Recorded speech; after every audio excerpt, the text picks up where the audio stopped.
হতভাগা Neymar. Football ইতিহাসে অনেক বড় বড় খেলোয়াড় এসেছে, কিন্তু নেইমারের মতো এত দুর্ভাগ্যের শিকার কয়জন হয়েছে? অবশেষে জাতীয় দলে ডাক পেল, কোটি কোটি ভক্তের মুখে হাসি ফুটল, মনে হচ্ছিল আবার হলুদ জার্সি গায়ে আমাদের বসকে মাঠে দেখব। কিন্তু ভাগ্য যেন এখনো নেইমারের পিছু ছাড়ছে না। জাতীয় দলে ফিরেও এখন পর্যন্ত একটা ম্যাচও খেলতে পারল না।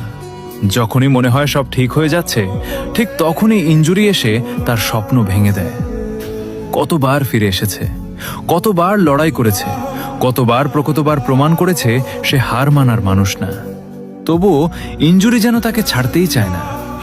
নেইমারের মতো কপাল পোড়া খেলোয়াড় হয়তো ফুটবলে খুব কমই দেখা যায়, তবে একটা জিনিস কেউ তার কাছ থেকে কেড়ে নিতে পারবে না, সেটা হলো কোটি কোটি মানুষের ভালোবাসা।